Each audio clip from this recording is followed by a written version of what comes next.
Hay ciertos temas de interés absorbente, pero demasiado horribles para ser objeto de una obra de ficción. El buen escritor romántico debe evitarlos si no quiere ofender o ser desagradable. Solo se tratan con propiedad cuando lo grave y majestuoso de la verdad lo santifican y sostienen. Nos estremecemos, por ejemplo, con el más intenso dolor agradable ante los relatos del paso del Beresina, del terremoto de Lisboa, de la peste de Londres y de la matanza de San Bartolomé, o de la muerte por asfixia de los 123 prisioneros en el agujero negro de Calcuta. Pero en ciertos relatos, lo excitante es el hecho, la realidad, la historia. Como ficciones, nos parecerían sencillamente abominables. He mencionado algunas de las más destacadas y augustas calamidades que registra la historia, pero en ellas el alcance, no menos que el carácter de la calamidad, es lo que impresiona tan vitalmente la imaginación. No necesito recordar al lector que del largo y horrible catálogo de miserias humanas podría haber escogido muchos ejemplos individuales más llenos de sufrimiento esencial que cualquiera de esos inmensos desastres generales. La verdadera desdicha, la aflicción última, en realidad es particular, no difusa. Demos gracias a Dios misericordioso que los horrorosos extremos de agonía los sufra el hombre individualmente y nunca en masa.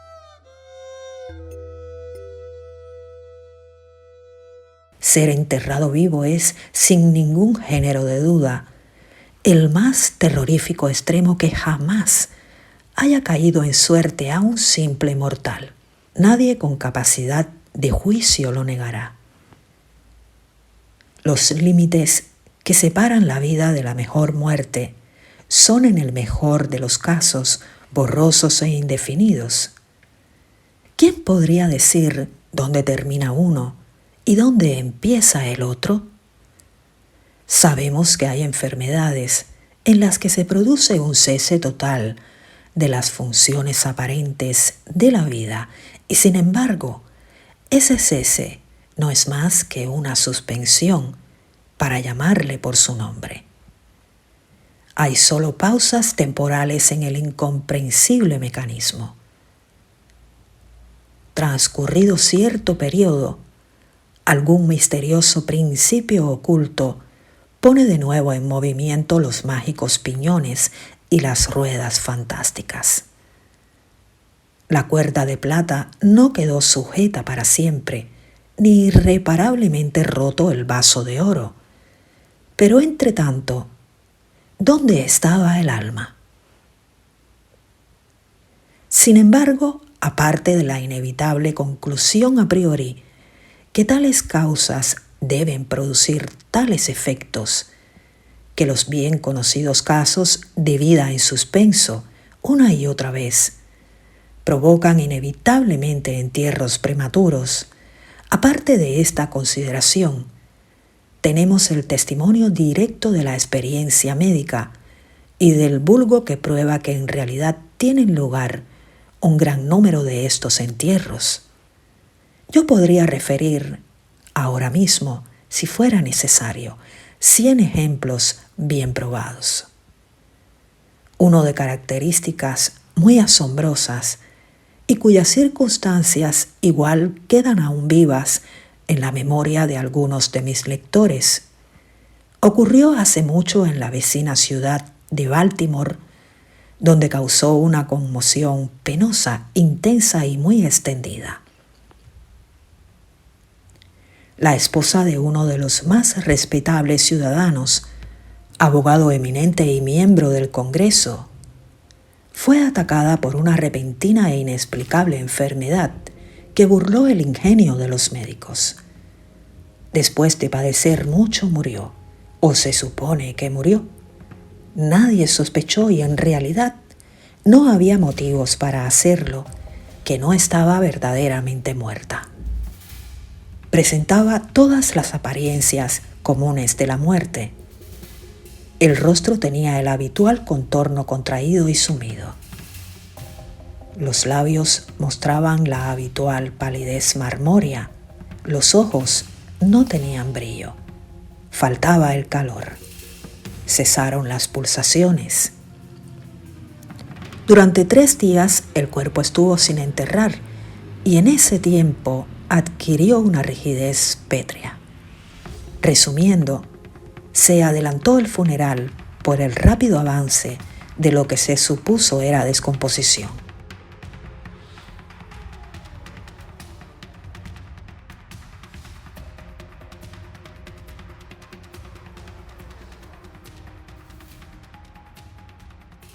La dama fue depositada en la cripta familiar, que permaneció cerrada durante los 3 años siguientes. Al expirar ese plazo, se abrió para recibir un sarcófago. Pero, qué terrible choque esperaba al marido cuando abrió personalmente la puerta. Al empujar los portones, un objeto vestido de blanco cayó rechinando en sus brazos. El esqueleto de su mujer con la mortaja puesta. Una cuidadosa investigación mostró la evidencia que ella había revivido a los 2 días de ser sepultada, que sus luchas dentro del ataúd habían provocado la caída de éste desde una repisa o nicho al suelo, y al romperse el féretro pudo salir de él. Apareció vacía una lámpara que accidentalmente se había dejado llena de aceite dentro de la tumba. Puede, no obstante, haberse consumido por evaporación. En los peldaños superiores de la escalera que descendía a la espantosa cripta había un trozo del ataúd con el cual, al parecer, la mujer había intentado llamar la atención golpeando la puerta de hierro. Mientras hacía esto, probablemente se desmayó, o quizás murió de puro terror, y al caer, la mortaja se enredó en alguna pieza de hierro que sobresalía hacia adentro. Allí quedó y así se pudrió, erguida. En el año 1810 tuvo lugar en Francia un caso de inhumación prematura en circunstancias que contribuyen mucho a justificar la afirmación que dice que la verdad es más extraña que la ficción. La heroína de la historia era Mademoiselle Victorine Lafourcade, una joven de ilustre familia, rica y muy guapa. Entre sus numerosos pretendientes se contaba Julien Bossuet, un pobre literato o periodista de París. Su talento y su amabilidad habían despertado la atención de la heredera, que al parecer se había enamorado realmente de él, pero el orgullo de casta la llevó por fin a rechazarlo y a casarse con un tal Monsieur Renel, banquero y diplomático de cierto renombre. Después del matrimonio, sin embargo, este caballero descuidó a su mujer y quizás llegó a pegarle. Después de pasar unos años desdichados, murió. Al menos su estado se parecía tanto al de la muerte que engañó a todos quienes la vieron. Fue enterrada no en una cripta, sino en una tumba común, en su aldea natal. Desesperado y aún inflamado por el recuerdo de su cariño profundo, el enamorado viajó de la capital a la lejana provincia donde se encontraba la aldea, con el romántico propósito de desenterrar el cadáver y apoderarse de sus preciosos cabellos.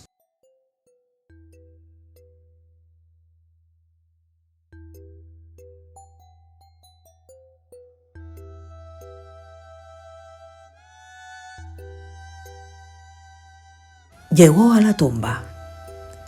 A medianoche desenterró el ataúd, lo abrió y cuando iba a cortar los cabellos, se detuvo ante los ojos de la amada, que se abrieron. La dama había sido enterrada viva. Las pulsaciones vitales no habían desaparecido del todo, y las caricias de su amado la despertaron de aquel letargo que equivocadamente había sido confundido con la muerte. Desesperado, el joven la llevó a su alojamiento en la aldea. Empleó unos poderosos reconstituyentes aconsejados por sus no pocos conocimientos médicos.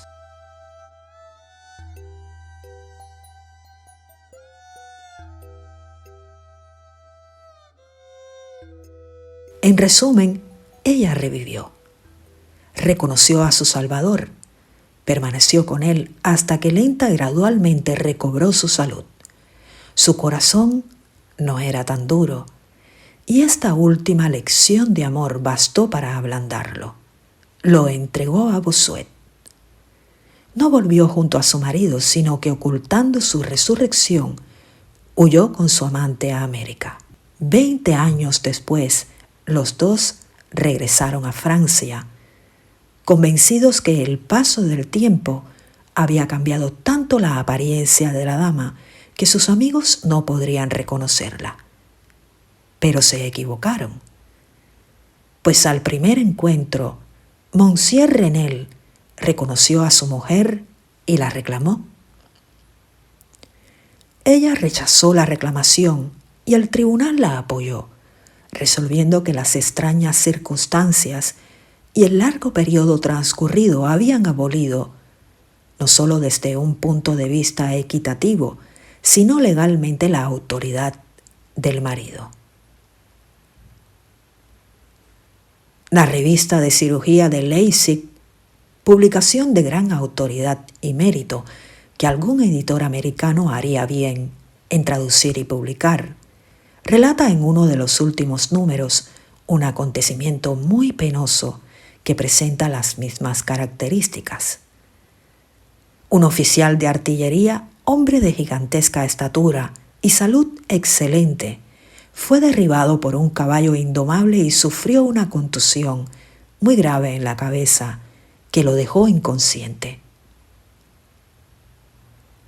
Tenía una ligera fractura de cráneo, pero no se percibió un peligro inmediato. La trepanación se hizo con éxito. Se le aplicó una sangría y se adoptaron otros muchos remedios comunes, pero cayó lentamente en un sopor cada vez más grave y por fin se le dio por muerto.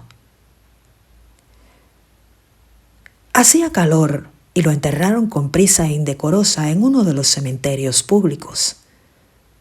Sus funerales tuvieron lugar un jueves. Al domingo siguiente, el parque del cementerio, como de costumbre, se llenó de visitantes y alrededor del mediodía se produjo un gran revuelo provocado por las palabras de un campesino que, habiéndose sentado en la tumba del oficial, había sentido removerse la tierra como si alguien estuviera luchando abajo. Al principio nadie prestó demasiada atención a las palabras de este hombre, pero su evidente terror y la terca insistencia con que repetía su historia produjeron al fin su natural efecto en la muchedumbre. Algunos con rapidez consiguieron unas palas y la tumba vergonzosamente superficial estuvo en pocos minutos tan abierta que dejó al descubierto la cabeza de su ocupante. Daba la impresión que estaba muerto, pero aparecía casi sentado dentro del ataúd, cuya tapa en furiosa lucha había levantado parcialmente. Inmediatamente lo llevaron al hospital más cercano, donde se le declaró vivo, aunque en estado de asfixia. Después de unas horas volvió en sí. Reconoció a algunas personas conocidas y con frases inconexas relató sus agonías en la tumba. Por lo que dijo, estaba claro que la víctima mantuvo la conciencia de vida durante más de una hora después de la inhumación, antes de perder los sentidos. Habían rellenado la tumba sin percatarse, con una tierra muy porosa sin aplastar, y por eso le llegó un poco de aire. Oyó los pasos de la multitud sobre su cabeza y a su vez trató de hacerse oír. El tumulto en el parque del cementerio, dijo, fue lo que seguramente lo despertó de un profundo sueño, pero al despertarse se dio cuenta del espantoso horror de su situación. Este paciente, según cuenta la historia, iba mejorando y parecía encaminado hacia un restablecimiento definitivo cuando cayó víctima de la charlatanería de los experimentos médicos. Se le aplicó la batería galvánica y expiró de pronto en uno de esos paroxismos estáticos que en ocasiones se produce. La mención de la batería galvánica, sin embargo, me trae a la memoria un caso bien conocido y muy extraordinario, en que su acción resultó ser la manera de devolver la vida a un joven abogado de Londres que estuvo enterrado 2 días.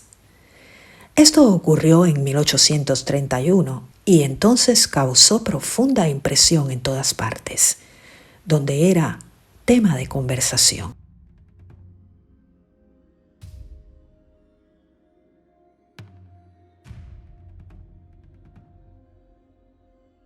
El paciente, el señor Edward Stapleton, había muerto aparentemente de fiebre tifoidea, acompañada de unos síntomas anómalos que despertaron la curiosidad de sus médicos. Después de su aparente fallecimiento, se pidió a sus amigos la autorización para un examen post-mortem, pero estos se negaron. Como sucede a menudo ante estas negativas, los médicos decidieron desenterrar el cuerpo y examinarlo a conciencia, en privado.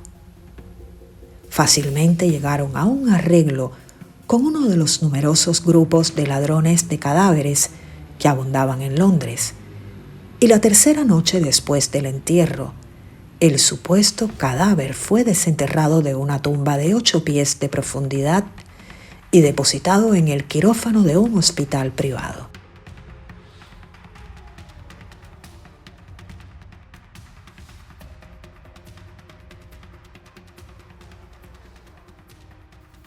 Al practicársele una incisión de cierta longitud en el abdomen, el aspecto fresco e incorrupto del sujeto sugirió la idea de aplicar la batería. Hicieron sucesivos experimentos con los efectos acostumbrados, sin nada de particular en ningún sentido, salvo en 1 o 2 ocasiones, una apariencia de vida mayor de la norma en cierta acción convulsiva. Era ya tarde. Iba a amanecer y se creyó oportuno al fin proceder inmediatamente a la disección. Pero uno de los estudiosos tenía un deseo especial de experimentar una teoría propia e insistió en aplicar la batería a uno de los músculos pectorales. Tras realizar una tosca incisión, se estableció apresuradamente un contacto. Entonces el paciente, con un movimiento rápido pero nada convulsivo, se levantó de la mesa, caminó hacia el centro de la habitación, miró intranquilo a su alrededor unos instantes y entonces habló. Lo que dijo fue ininteligible, pero pronunció algunas palabras y silabeaba claramente. Después de hablar, cayó pesadamente al suelo. Durante unos momentos todos se quedaron paralizados de espanto, pero la urgencia del caso pronto les devolvió la presencia de ánimo. Se vio que el señor Stapleton estaba vivo, aunque sin sentido. Después de administrarle éter, volvió en sí y rápidamente recobró la salud, retornando a la sociedad de sus amigos, y a quienes, sin embargo, se les ocultó toda noticia sobre la resurrección hasta que ya no se temía una recaída. es de imaginar la maravilla de aquellos y su extasiado asombro. El dato más espeluznante de este incidente, sin embargo, se encuentra en lo que afirmó el mismo señor Stapleton. Declaró que en ningún momento perdió todo el sentido, que de un modo borroso y confuso percibía todo lo que le estaba ocurriendo desde el instante en que fuera declarado muerto por los médicos hasta cuando cayó desmayado en el piso del hospital.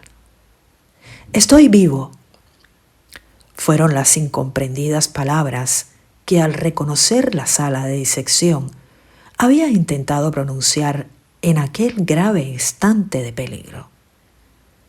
Sería fácil multiplicar historias como estas, pero me abstengo, porque en realidad no nos hacen falta para establecer el hecho de que suceden entierros prematuros.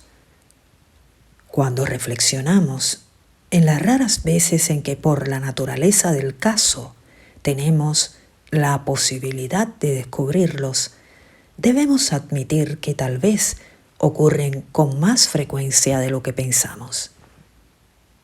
En realidad, casi nunca se han removido muchas tumbas de un cementerio, por alguna razón, sin que aparecieran esqueletos en posturas que sugieren la más espantosa de las sospechas. La sospecha es espantosa, pero es más espantoso el destino. Puede afirmarse sin vacilar que ningún suceso se presta tanto a llevar al colmo de la angustia física y mental como el enterramiento antes de la muerte.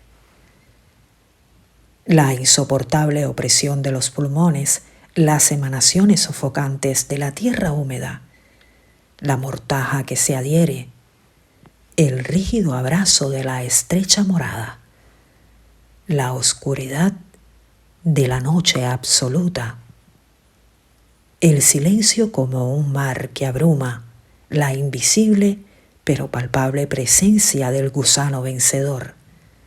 Estas cosas, junto con los deseos del aire y de la hierba que crecen arriba, con el recuerdo de los queridos amigos que volarían a salvarnos si se enteraran de nuestro destino, y la conciencia que nunca podrán saberlo, que nuestra suerte irremediable es la de los muertos de verdad. Estas consideraciones, digo, llevan el corazón a un palpitante, a un grado de espantoso e insoportable horror, ante el cual la imaginación más audaz retrocede.